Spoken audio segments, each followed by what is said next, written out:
Jai Hind, dear student. Today we are going to discuss about the potential and field due to an electric quadrupole. हम इस lecture में पढ़ेंगे बेटे potential और field किसकी वजह से पढ़ेंगे, ड्यू टू एन इलेक्ट्रिक क्वाड्रपोल। तो सबसे पहले हमारा एम ये होना चाहिए कि जिसकी वजह से हम पोटेंशियल और फील्ड पढ़ने चल रहे हैं तो उसको पहले हम जान लें कि क्वाड्रपोल होता क्या है। तो quadrupole it is the system of the 4 charges. ये 4 चार्जेज का सिस्टम होता है और each of magnitude plus Q, ऐसे 4 चार्जेज हैं क्यू क्यू क्यू क्यू, हर एक का मैग्नीट्यूड सेम होना चाहिए।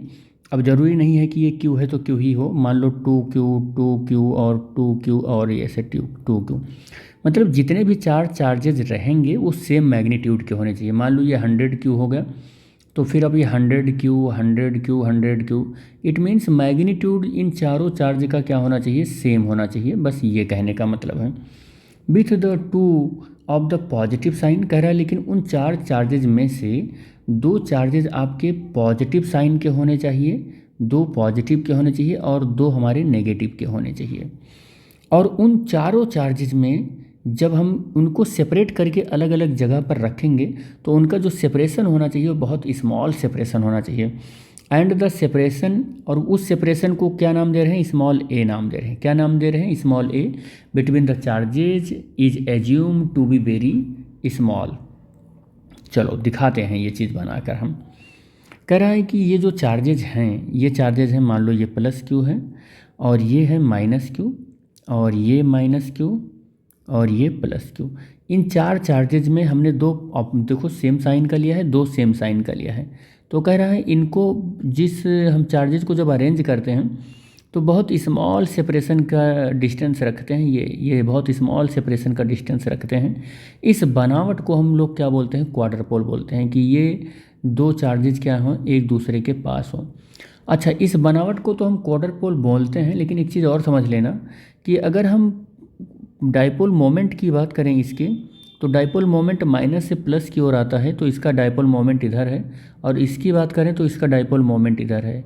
नेट डाइपोल मोमेंट अगर आप निकालें तो ये माइनस पी है और ये कैसा है, प्लस पी है। नेट डाइपोल मोमेंट क्या हो गया, 0 हो गया।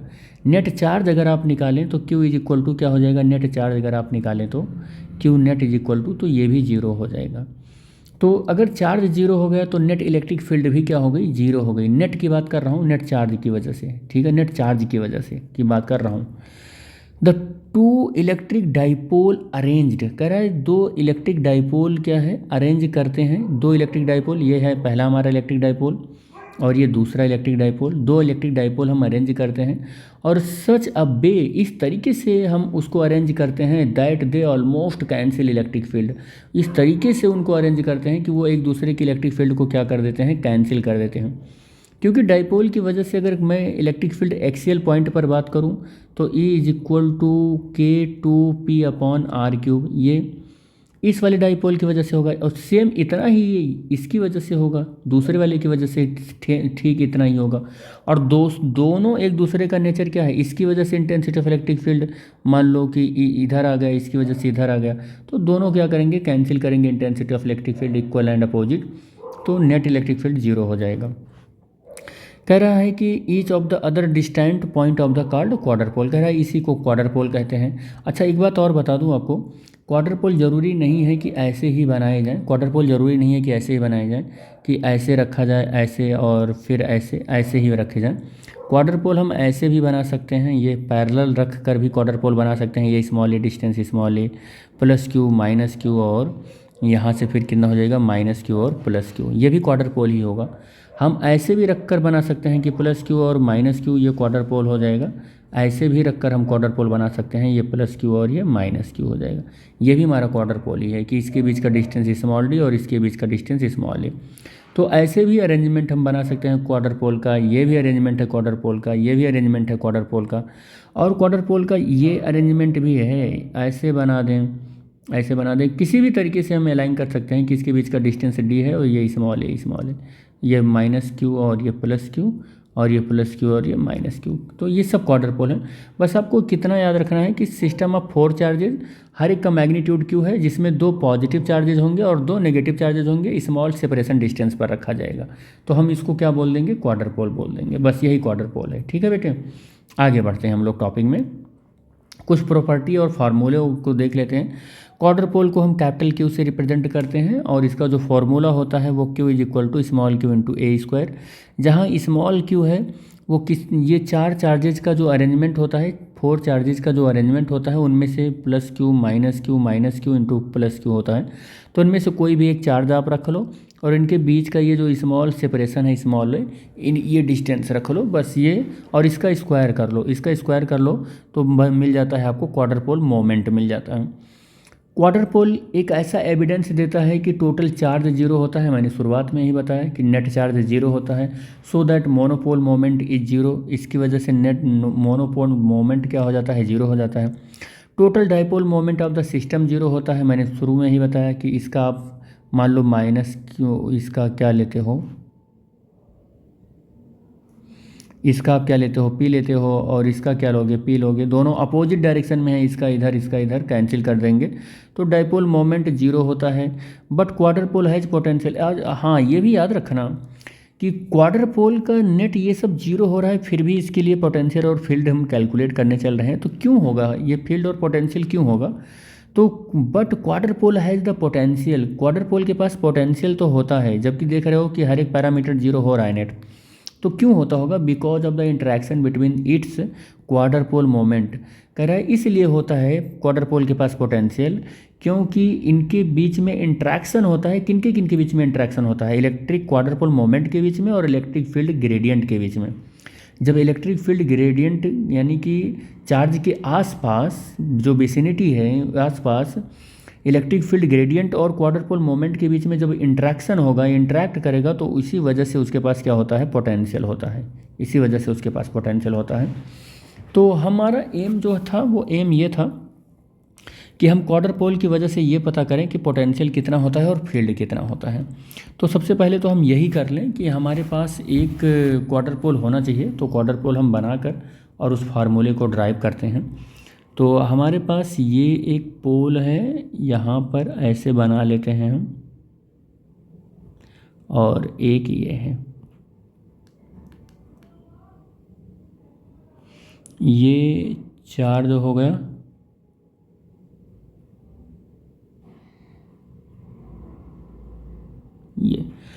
ये हमारा हो गया माइनस क्यू, और ये माइनस क्यू, ये प्लस क्यू और ये प्लस क्यू।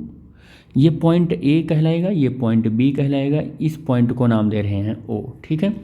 और यहाँ कोई एक पॉइंट है और इस पॉइंट को हम, इस पॉइंट पर हमें we want to find the electric potential, that is the position vector. और यहाँ पर इसका भी हम ड्रॉ कर लेते हैं, this is also position vector. Suppose कर लेते हैं कि जो हमारा पोजीशन वेक्टर है ये हमारा है R2 और ये हमारा पोजीशन वेक्टर क्या है, R1 है। तो ये R1 हो गया और ये क्या हो गया, हमारा R2 हो गया। और इस पॉइंट को अगर हम मिलाएंगे तो ये भी एक पोजीशन वेक्टर ही है P पॉइंट का, और इसको बोल रहे हैं R। और जब हम ए बी जो हमारे पास ये क्वार्टर पोल है, इसकी लेंथ हम जिस डायरेक्शन में ले रहे हैं वो ये डायरेक्शन है, ये लेंथ का डायरेक्शन है, ये लेंथ का डायरेक्शन है, ठीक है, ये लेंथ का डायरेक्शन है। और इसको मैं बोल रहा हूँ कि ये ए है, ये ए है, और जबकि टोटल लेंथ इसका कितना है, 2a है। तो लेंथ वेक्टर अगर हम लेंगे ना तो इस डायरेक्शन में लेंगे, याद रखना, लेंथ वेक्टर अगर हम लेंगे तो इस डायरेक्शन में लेंगे। कहने का ये मेरे मतलब है कि अगर मैं ट्रायंगल ना लगाऊँ इसमें ए में, पी में और ओ में, तो अगर हम लेंथ वाला पोजीशन वेक्टर लेंगे तो इस डायरेक्शन में लेंगे, ठीक है, इस डायरेक्शन में लेंगे। इसके अपोजिट आएगा तो हम लोग नेगेटिव लेंगे।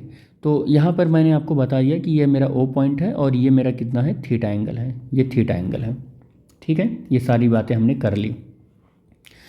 चलो यहाँ पर हम अगर ये ट्रायंगल ला लगाएं तो R1 यानी कि A P, vector A P is equal to, अगर हम देखें तो A P is equal to क्या हो सकता है, ए से ओ हो सकता है, वेक्टर ए से ओ, और फिर ओ से पी हो सकता है, क्या हो सकता है, ओ से पी हो सकता है। और ए पी की जो वैल्यू है वो वेक्टर आर है, और आर नहीं है बल्कि R1 है। ए ओ की जो वैल्यू है वो वेक्टर ए हो जाएगा, और ओ से पी की जो वैल्यू है वो आर हो जाएगा। ये सब पोजीशन वेक्टर हैं तो वेक्टर ए हो जाएगा, ठीक है। और इसी तरीके से अगर मैं वेक्टर R2 निकालूं तो वेक्टर R2 का मतलब है B से P निकालूं। मैं अगर B से P निकालूं तो फिर मुझे निकालना पड़ेगा, B से O जाना पड़ेगा, फिर O से हमको P जाना पड़ेगा, O से क्या जाना पड़ेगा, P जाना पड़ेगा। ठीक है, और B से P हमारा R2 वेक्टर होगा, और B से O देखो हमने लेंथ वेक्टर इस डायरेक्शन में लिया है और B से O आ रहे हैं, अपोजिट आ रहे हैं, तो ये -A हो जाएगा। क्या हो जाएगा, -A हो जाएगा, और प्लस OP की का मतलब वेक्टर R हो जाएगा। तो R2 इज इक्वल टू क्या हो जाएगा, vector R minus vector A हो जाएगा। तो हमने ये सारी वैल्यू कैलकुलेट कर ली, ये वैल्यू और ये वैल्यू दोनों कैलकुलेट कर लिया। इस P पॉइंट पर पोटेंशियल कैलकुलेट करेंगे पहले इस चार्ज की वजह से जो A पॉइंट पर सिचुएटेड है। तो पोटेंशियल कैलकुलेट करें अगर हम, पोटेंशियल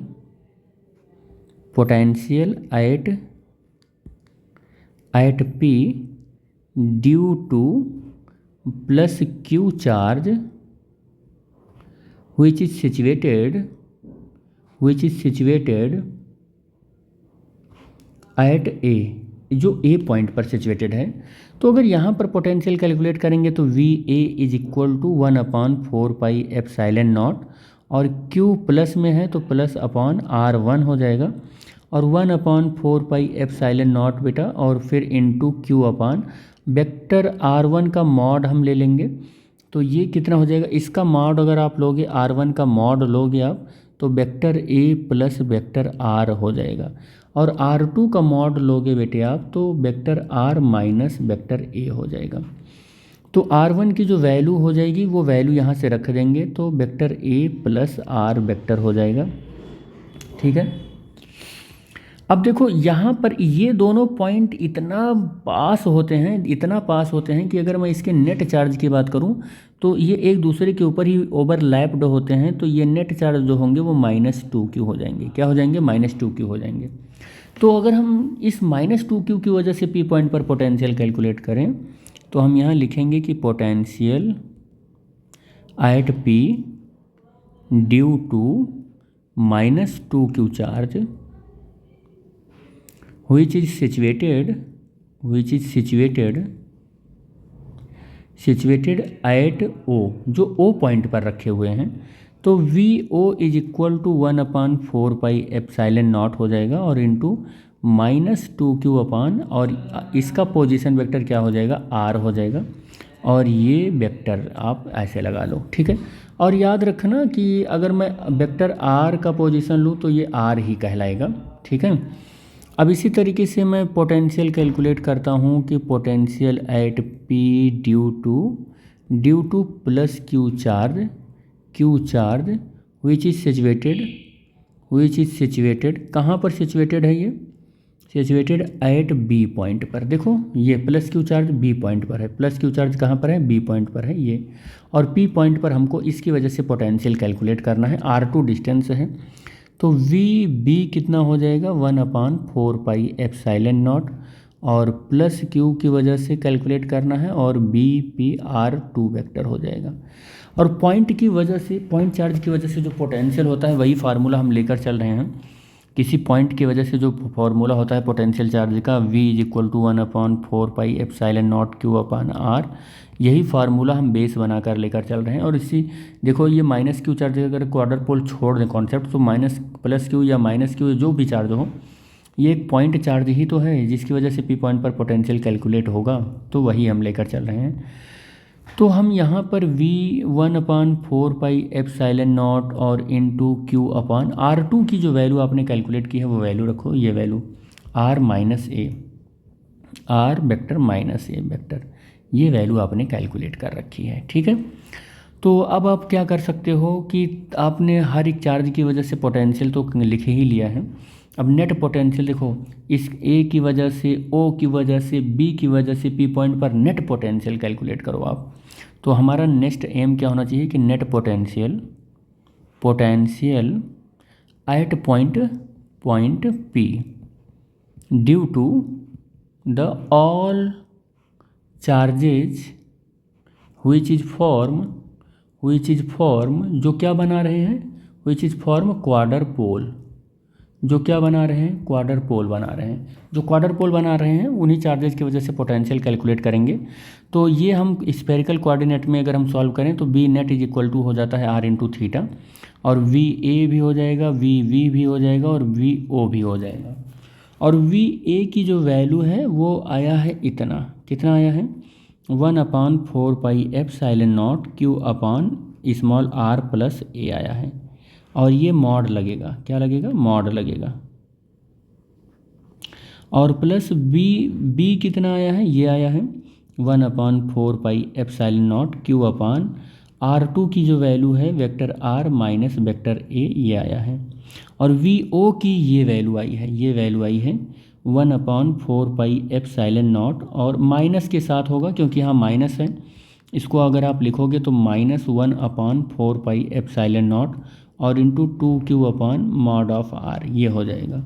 और मॉड ऑफ आर क्या का हम आर केवल लिखेंगे, ठीक है, मॉड ऑफ आर के इक्वल होता है। तो इंटू ये क्या हो जाएगा, ये -2 माइनस हो जाएगा ये,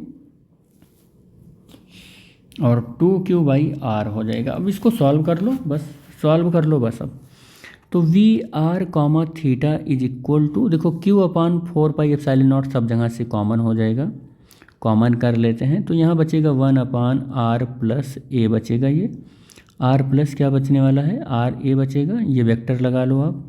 और प्लस कितना हो जाएगा ये 1/r वेक्टर माइनस ए वेक्टर यहाँ से बचेगा, और -2/r बचेगा। अब r कॉमन कर लो, r कॉमन कर लोगे तो वी आर इंटू थीटा, और q, और यहाँ से ऐसे लिखो 1/4 पाई एप्सिलॉन नॉट, और q/r, r कॉमन कर ले रहे हैं तो r यहाँ तो नहीं है तो यहाँ ऊपर आ जाएगा, और कितना आ जाएगा, vector r plus vector a mod of, और plus 1/r minus A mod of, और -2 बचेगा, बस ये बचेगा। अब हम क्या करते हैं कि यहाँ पर हम फॉर्मूला देखो कैसे सॉल्व करेंगे। r प्लस ए वेक्टर को अगर हम सॉल्व करते हैं तो मॉड लगा हुआ है, तो ये हो जाएगा r प्लस वेक्टर a और मॉड ऑफ होल स्क्वायर और पावर 1/2 कर सकते हैं। देखो स्क्वायर किया है तो पावर 1/2 करेंगे, 2 से 2 कैंसिल हो जाएगा, एग्जैक्टली यही लिखा हुआ हूँ मैं। और देखो r स्क्वायर प्लस ए स्क्वायर और प्लस 2r डॉट ए हो जाएगा। इसको अगर हम ब्रैकेट से ओपन करेंगे और यहाँ पर हमने 1/2 कर रखा है। और अब हमने क्या, यहाँ से आर स्क्वायर कॉमन करोगे तो आर स्क्वायर कॉमन करोगे तो 1 प्लस ए स्क्वायर अपॉन आर स्क्वायर हो जाएगा, और 2r डॉट ए और अपॉन आर स्क्वायर हो जाएगा, और होल पावर 1/2 है, ये होल पावर 1/2 है। थोड़ा सा मैथमेटिकल यहाँ से एक्सप्रेशन बढ़ेगा।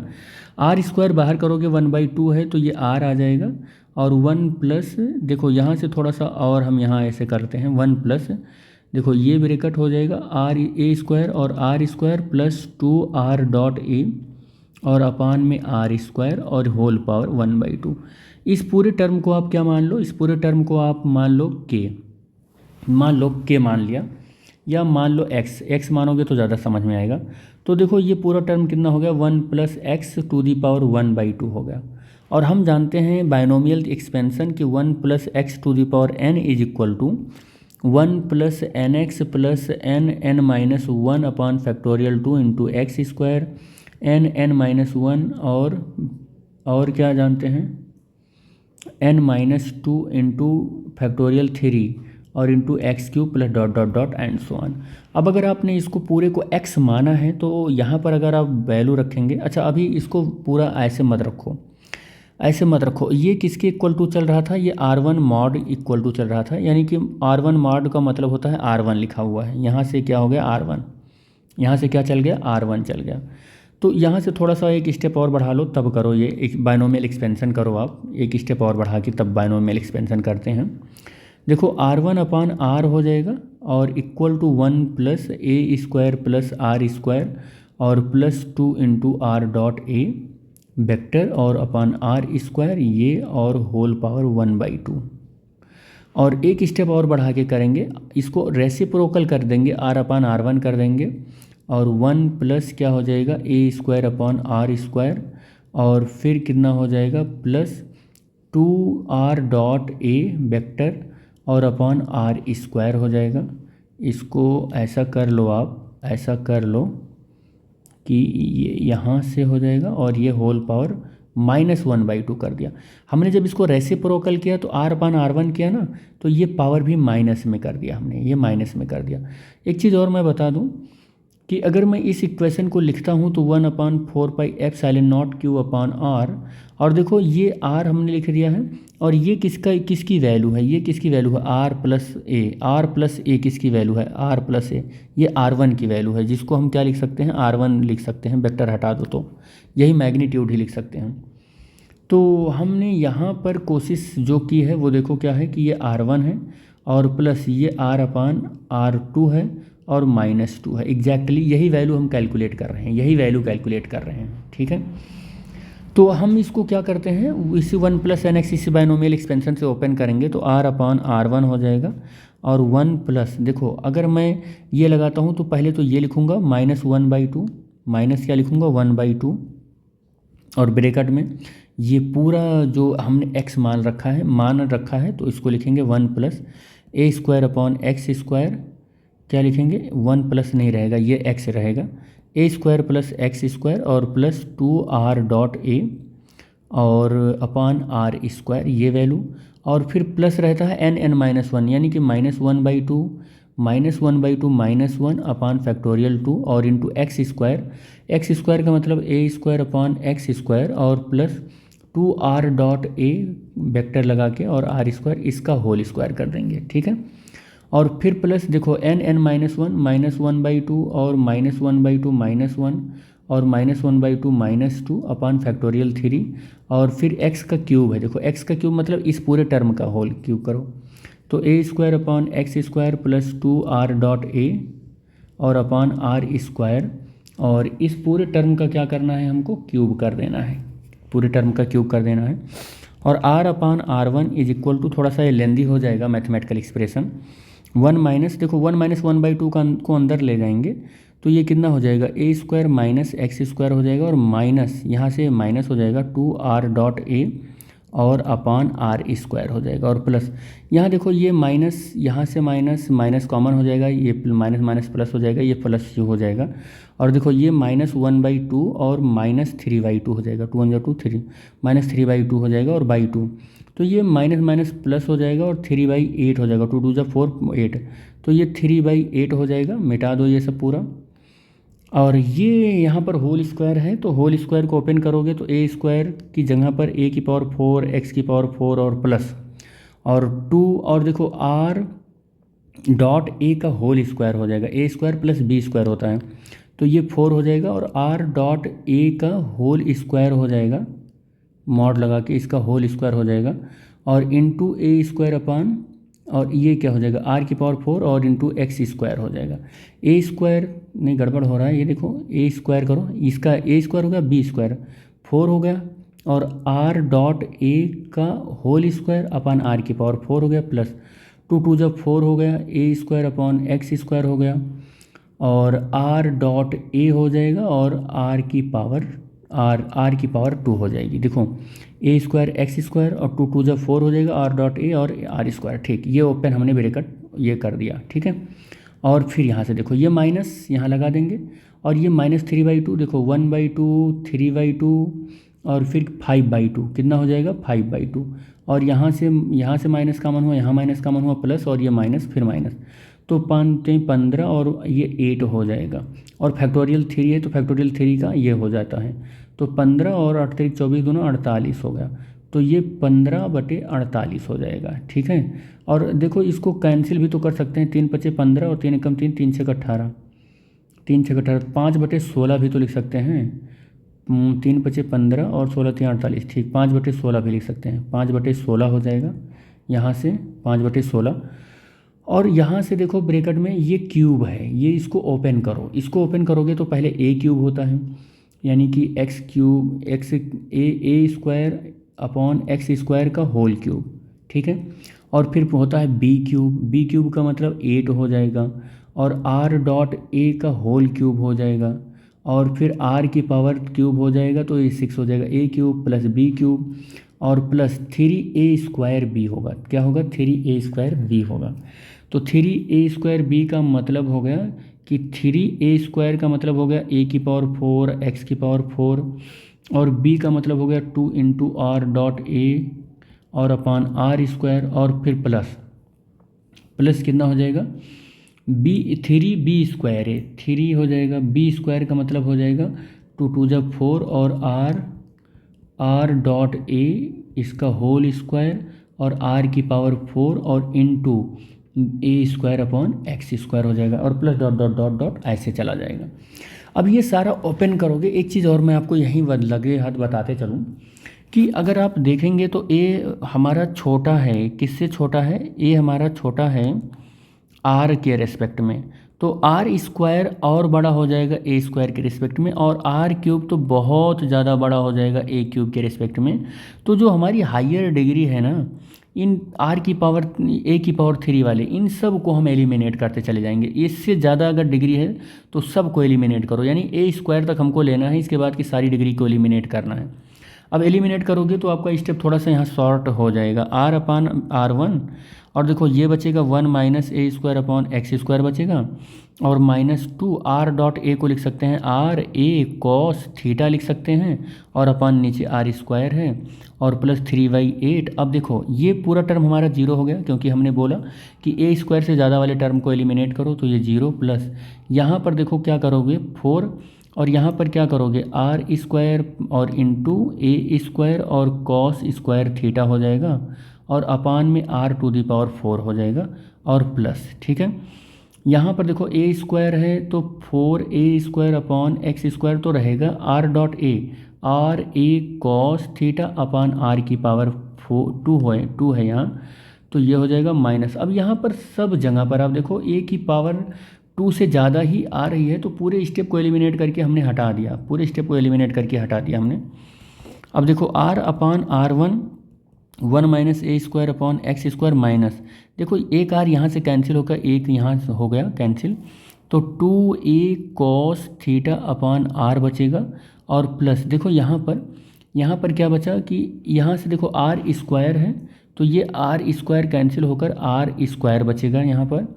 तो अब हमारे पास 3/8 बचेगा और फिर क्या बचने वाला है 4a² और cos² थीटा अपान r² और माइनस देखो यहाँ पर a का क्यूब हो रहा है, तो ये वाले स्टेप को भी हम हटा ही दे रहे हैं, देखो a का यहाँ पर मल्टीप्लाई होगा, a का क्यूब हो जाएगा और हमें a² तक एक्सेप्ट करना है, फिर पूरे टर्म को हमने एलिमिनेट कर दिया। अब जो बच रहा है वो देखो 1 प्लस क्या बच रहा है a² प्लस x² प्लस है कि माइनस है ये और -2a cos theta upon r 3/8 का यहाँ मल्टीप्लाई होगा प्लस 3/2 हो जाएगा, ये 4 से 8 यहाँ पर कैंसिल हो जाएगा, ठीक है। तो 4 से 8 को कैंसिल करेगा 2 आ जाएगा, 3/2 हो जाएगा और a² cos² थीटा और अपान में r² बचेगा। आगे बढ़ते हैं, आगे बढ़ेंगे तो ज़रा देखें तो 1 माइनस देखो यहाँ पर क्या हो जाएगा, ये 1/2 का जब अंदर मल्टीप्लाई हुआ है 1/2 का यहाँ अंदर मल्टीप्लाई होगा, तो देखो 1/2 का यहाँ पर मल्टीप्लाई मैंने तो नहीं किया, 1/2 यहाँ नहीं किया, 1/2 का यहाँ का होगा तो ये 2 कैंसिल हो जाएगा बेटे, ये 2 कैंसिल हो जाएगा, यहाँ 1/2 रहेगा और यहाँ 2 कैंसिल हो जाएगा, यहाँ 1/2 रहेगा, यहाँ का 2 कैंसिल हो जाएगा, यहाँ 1/2 रहेगा, यहाँ का 2 कैंसिल हो जाएगा। देखो ये थोड़ा सा तो 1 माइनस, अच्छा एक चीज़ और देख लो आप ज़रा माइनस, हाँ ठीक है, यहाँ पर देखो प्लस था, ठीक है माइनस भी, तो यहाँ a cos थीटा अपान कितना हो जाएगा r हो गया और ये -1/2 और a² अपान x², x कैसे आ गया, ये तो मेरा r चल रहा था, x आया कहाँ से, ये तो r चल रहा था ना, देख लो ये थोड़ा सा देख लो, ये r चल रहा था तो x कहाँ से आया 2r। देख लो आप कैलकुलेशन में गलती मत करना, आप इसको सही से करते हुए चलना, ये बड़ी लंबी गलती होकर चली आ रही है, बहुत दूर से गलती होकर चली आ रही है ये, ठीक है। तो ये टर्म हमने लिख लिया, ये आगे कर लिया और यहाँ पर देखो प्लस 3/2 a² अपान r² और cos² थीटा। आगे सॉल्व करने वाले हैं हम, तो 1 माइनस a/r हो जाएगा, ये देखो a/r हो जाएगा और cos थीटा हो जाएगा और प्लस माइनस है, प्लस नहीं है माइनस है, 1/2 तो ऐसे ही कॉमन किया a² अपान r² और देखो माइनस कॉमन कर लिया है, ये भी याद रखना, माइनस कॉमन कर लिया है। तो जब माइनस कॉमन कर लिया है तो ये वाला स्टेप की जगह पर +1 बचेगा और -3/2 क्या हो जाएगा, 3/2। अच्छा 3/2 क्यों हो जाएगा, 3 बचेगा और ए स्क्वायर कॉमन हो गया है, 2r² भी कॉमन हो गया है, तो 3 कितना हो जाएगा, cos² थीटा हो जाएगा। कितना हो जाएगा, तो ये हो जाएगा। अब देखो यहाँ पर करना क्या है हमको, 1 - a/r cos थीटा, यहाँ से माइनस कॉमन कर लो, माइनस कॉमन करोगे तो प्लस हो जाएगा और प्लस से होकर क्या मिलने वाला है आपको, a² r² और इंटू 1/2 और 3 cos² थीटा -1 मिलने वाला है। ये हमारा क्या आया, r/r1 आ गया। अब बहुत क्लियरली इसी तरीके से सिमिलरली मैं लिख दे रहा हूँ। सिमिलरली इसी तरीके से जब आप सॉल्व करेंगे क्या, r2 जिसमें आपने क्या लिया है, वेक्टर r और माइनस वेक्टर a लिया है और मॉड में, जब इसको आप सॉल्व करेंगे r - a और हो मॉड का स्क्वायर और पावर 1/2 और फिर आप इसको क्या करने वाले हो, ऐसे करोगे r² माइनस प्लस a² और -2r.a और फिर होल पावर 1/2 ऐसे ओपन करोगे और ये मॉड r2 लिख जाएगा यहाँ, और r² कॉमन करोगे तो फिर कितना हो जाएगा, ये r² कॉमन करोगे तो 1 + a² - 2r.a। अब इसको पूरा सॉल्व नहीं करूँगा मैं, ऐसे हो जाएगा। फिर r2/r करोगे 1 + a² - 2r.a और अपान r² और पावर 1/2 एंड फर्दर सॉल्व करोगे तो r/r2 रेसिप्रोकल कर दिया, 1 + a² - 2 और r.a/r² और पावर इसका -1/2 हो जाएगा। फर्दर इसको फिर बायनोमियल एक्सपेंशन करोगे, लगाओगे, सॉल्व करोगे तो r/r2 मैं डायरेक्ट इसका सॉल्यूशन लिख रहा हूँ। आई होप आपको यहाँ तक समझ में आ गया होगा। फर्दर मैं इसका सॉल्यूशन लिख रहा हूँ, ये आएगा 1 - 1/2 और आने वाला है क्या है, ये आने वाला है a² - r² - 2a cos theta upon r bracket close plus 3/8 और फिर आ जाएगा ये, फिर क्या आ जाएगा ये a² upon r² - 2a cos theta upon r और फिर ये whole square plus dot dot dot और after solving that we will get 1 plus, ये बस प्लस में आ जाएगा l है माना r माना है मैंने, ये कितना हो जाएगा आफ्टर सॉल्विंग दैट, ये कितना आया था r/a ना, तो a/r cos थीटा आ जाएगा, जो यहाँ पर माइनस आया है बस यहीं पर प्लस आ जाएगा और फिर कितना आ जाएगा, प्लस कितना आ जाएगा, प्लस आ जाएगा a² अपॉन r² इंटू 1/2 और 3 cos² theta -1 as it is आएगा और प्लस फर्दर ऐसे, बस यही आने वाला है। सेम रिजल्ट मिलेगा, बस एक ही जगह डिफरेंस होगा। वो डिफरेंस क्या होगा, वो डिफरेंस ये होगा कि यहाँ पर क्या होने वाला है, प्लस आने वाला है, बस यहाँ पर प्लस आने वाला है। तो आपको सारी वैल्यू तो मिल गई, सारी वैल्यू मिल गई। देखो ये जो इक्वेशन है आपके पास, ये इक्वेशन यहाँ पर मैं उठा के लिख रहा हूँ, ठीक है। VR थीटा देखो मैं यहाँ पर लिख रहा हूँ, ये इक्वेशन VR थीटा, ये मैं दूसरे पेन से लिखता हूँ, VR कॉमा थीटा 1/4πε0 Q/r और r/r1 प्लस r/r2 -2, ये इक्वेशन था। इस इक्वेशन में वैल्यू रख दो, बस वैल्यू रख दो 1/4πε0 Q/r और r/r1 की वैल्यू ये कैलकुलेट होकर आई है 1 - a/r cos थीटा प्लस कितना हो जाएगा a² अपॉन r² इंटू 1/2, यही तो है, और 3 cos² थीटा और कितना हो जाएगा -1 है, 3 cos² थीटा -1 है, ये एक ब्रैकेट में हो जाएगा।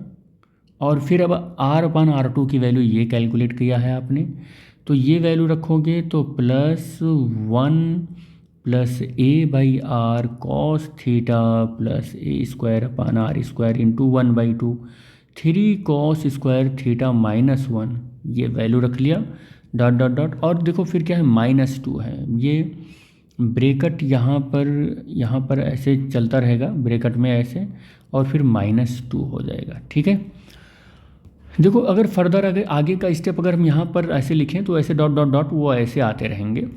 अब हमने अगर ब्रैकेट ओपन कर दिया 4 pi epsilon naught Q by R, अब ब्रैकेट ओपन कर दिया तो 1 माइनस ए बाई कितना हो जाएगा, a by r cos theta plus A square by 2r², 3 cos square theta -1 कितना आ जाएगा, -1, और फिर +1 plus a by r cos theta plus A square upon r² into यहाँ से कितना हो जाएगा, 3 कॉस स्क्वायर थीटा -1, और इस सारे टर्म को छोड़ देंगे, -2 लिखेंगे बस। अब आप देख लो, आप ये -2 ये +1 ये +1 कैंसिल हो गया, और अब हम इसको थोड़ा सा और संभाल कर लिखेंगे तो Q अपान R, देखो ये ए, देखो यहाँ से भी देख लो ज़रा ध्यान से, ये a by r cos theta, a by r cos theta भी कैंसिल हुआ, बच क्या रहा है, a² अपान 2r², और 3 कॉस स्क्वायर थीटा -1, और फिर बच रहा है a² अपान 2r², और 3 कॉस स्क्वायर थीटा -1, केवल यही इतना बच रहा है। इसको कॉमन कर लो आप, 1/4 पाई एप्सिलॉन नॉट और Q अपान R, और इंटू a², देखो क्या कॉमन हो रहा है, a² अपान 2r² भी कॉमन हो रहा है, बच क्या रहा है, कुछ भी बच नहीं रहा है। कुल मिला के हम चाहें यहाँ तो 2 इंटू 3 कॉस स्क्वायर थीटा -1 कर लें बस, दो देखो सेम ब्रैकेट में है तो इसको 2 कर सकते हैं, कोई इसमें वो नहीं है प्रॉब्लम। और देखो आप अगर 2 कर लिया तो यहाँ से 2 से 2 कैंसिल हो गया, और देखो आप क्या बचा, 1/4 pi epsilon not into Q upon R into a² upon r², 3 cos square theta -1, this is the formula. इसको थोड़ा सा और करेक्ट फॉर्म में लिखें तो अब v पोटेंशियल कितना है, VR comma theta 1/4 pi epsilon not into QA², और ये r की पावर 3 हो जाएगा, r² और ये 3 कॉस स्क्वायर थीटा -1। बेटे हमने क्वार्टर पोल आपको बताया था कि क्वार्टर पोल कितना होता है, क्वार्टर पोल Q = Q into small a²। मैं आपको लेक्चर की शुरुआत में ही क्वार्टर पोल बता दिया था, मैं आपको दिखा देता हूँ। लेक्चर की शुरुआत में क्वार्टर पोल हमने बताया था आपको कि कितना होता है, ये क्वार्टर पोल हमने बताया था, ये क्वार्टर पोल बताया था, Q = QA² होता है। तो चलते हैं हम अपने टॉपिक पर, तो ये हमारे पास हो गया। अब VR comma theta spherical coordinate में इसका पोटेंशियल कैलकुलेट कर रहे हैं, 4 पाई एप्सिलॉन नॉट, यहाँ कैपिटल Q रख सकते हैं, r³ भी रख सकते हैं, ये तो फार्मूला होगा ही होगा, आप ये भी लिख सकते हैं, ठीक है, और इंटू 3 कॉस स्क्वायर थीटा -1 ये भी लिख सकते हैं, डोंट वरी, कोई भी फार्मूला आप लिख सकते हैं। तो आप यहाँ देख रहे हैं कि ये पोटेंशियल r की पावर 3 पर डिपेंड कर रहा है, यानी कि this electric potential due to the linear quadrupole, आप ऐसे लिख सकते हैं कि this electric potential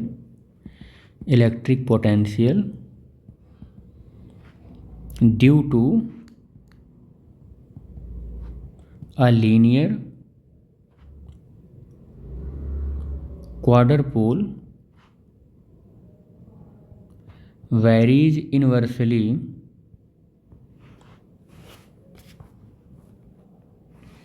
as the cube of the distance,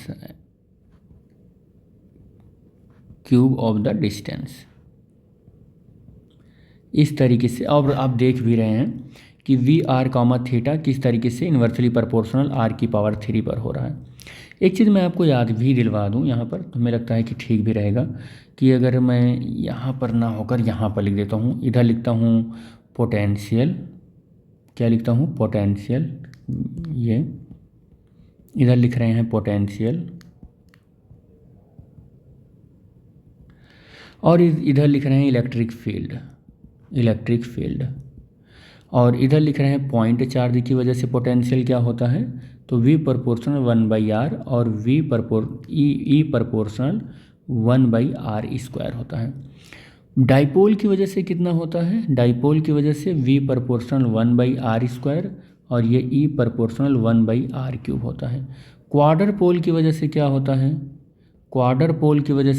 है, तो B प्रोपोर्शनल 1/r की पावर 3 और ई प्रोपोर्शनल 1/r⁴ हो जाएगा। ये ऑक्टा पोल की वजह से कितना होगा, तो v प्रोपोर्शनल 1/r⁴ ई प्रोपोर्शनल r⁵ हो जाएगा। ये आप देखोगे आगे फर्दर आगे आप देखोगे इस तरीके से पोटेंशियल और इलेक्ट्रिक फील्ड डिपेंड कर रहे हैं।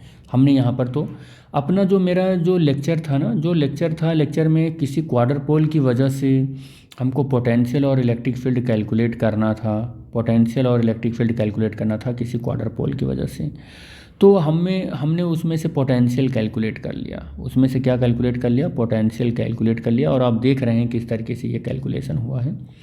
तो हमारा जो एम था क्या कैलकुलेट करने का, पोटेंशियल, वो हमने कंप्लीट कर लिया। पोटेंशियल तो कंप्लीट होगा। अब हम लोग कैलकुलेट करेंगे इलेक्ट्रिक फील्ड। क्या कैलकुलेट करने वाले हैं, इलेक्ट्रिक फील्ड। तो इलेक्ट्रिक फील्ड के लिए चलो, इलेक्ट्रिक फील्ड के लिए अब हम लोग डिस्कस करते हैं। तो द इलेक्ट्रिक फील्ड इंटेंसिटी, ये इसको हम लोग कैलकुलेट करते हैं। और कहाँ पर कैलकुलेट कर रहे हैं, एट पॉइंट पी पर। डायग्राम आपके जहन में होना चाहिए, आपके दिमाग में होना चाहिए। Can be determined using potential formula, जो कि कितना आया हुआ है, पोटेंशियल फार्मूला मेरा आया हुआ है v r, θ 1/4πε0 q/r³ 3 cos square theta -1। यही हमने सॉल्व किया है। ये कहाँ गया, ये सॉल्व किया है, ठीक है। जहाँ पर 1/4πε0 एक कांस्टेंट है और उस कांस्टेंट की वैल्यू 9 × 10⁹ न्यूटन मीटर स्क्वायर/कूलम स्क्वायर होता है।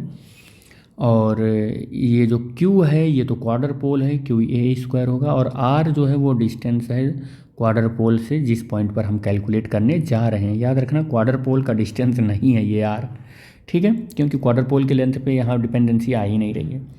But intensity of electric field का अगर मैं रेडियल कंपोनेंट निकालूं, इंटेंसिटी ऑफ इलेक्ट्रिक फील्ड का, तो रेडियल कंपोनेंट होता है -d∅/d और r होता है, ये dr होता है। रेडियल कंपोनेंट की बात बता रहा हूँ, इंटेंसिटी ऑफ इलेक्ट्रिक फील्ड, क्योंकि हमने इसको स्फेरिकल कोऑर्डिनेट में कैलकुलेट किया है।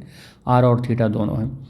तो अगर मैं इसको लिखूँ तो -del/del r कितना हो जाएगा, del r और इंटू फाई नहीं, मतलब ये क्या होता है, ये पोटेंशियल होता है।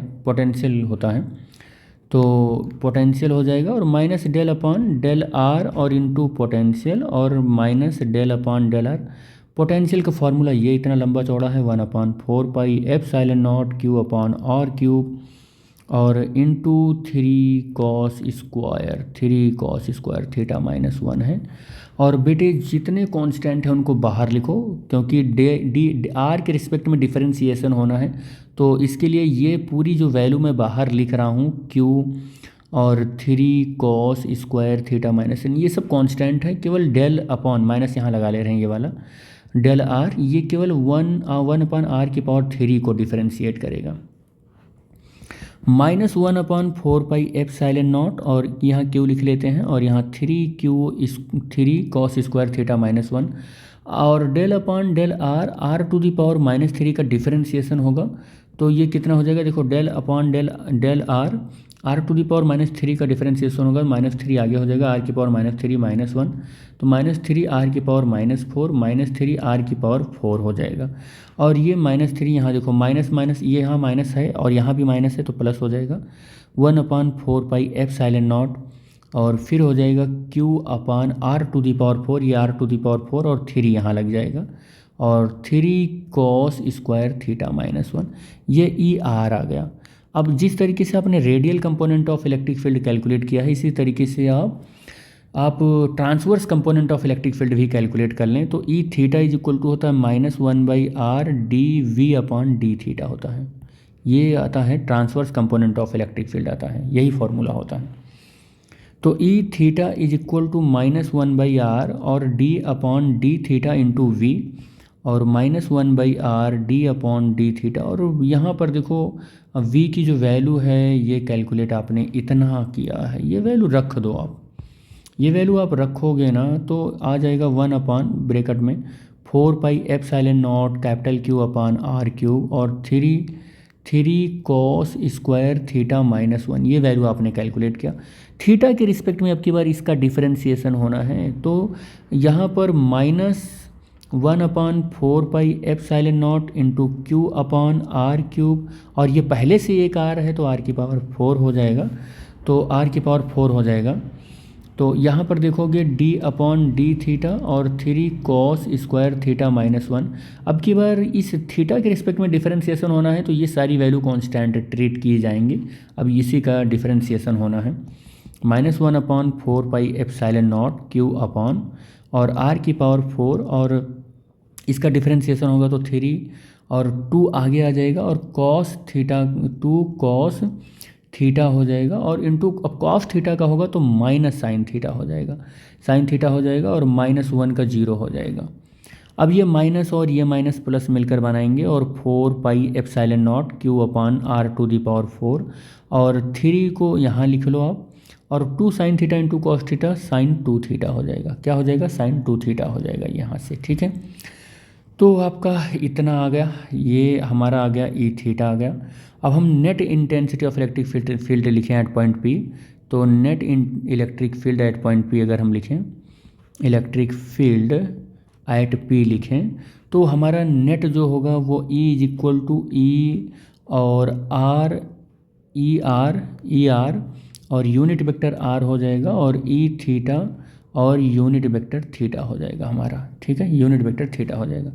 ई आर हमने कैलकुलेट किया 1/4πε0 q upon r to the power 4, 3 cos square theta -1 और unit vector r, plus e theta हमने कैलकुलेट किया 1/4πε0 into q upon r to the power 4 और साइन 2 थीटा कैलकुलेट किया, साइन 2 थीटा कैलकुलेट किया। अच्छा, ये 3 यहाँ भी होगा, 3 यहाँ भी होगा, देख लो एक बार, वैल्यू 3 होगा यहाँ पर। ठीक है, और फिर यूनिट वेक्टर थीटा हो जाएगा। फिर आप क्या कर लो कि 1/4πε0 और into 3q upon r to the power 4 common हो जाएगा, और फिर यहाँ से 3 cos square theta -1 unit vector theta r, और plus sine 2 theta unit vector theta. This is the net intensity of electric field in vector form. ये पूरा आ जाएगा, और जो पॉइंट पी पर कैलकुलेट किया गया है, कहाँ पर कैलकुलेट किया गया? पी पॉइंट पर कैलकुलेट किया गया। आप यहाँ पर ये भी लिख सकते हो कि इट इज एविडेंट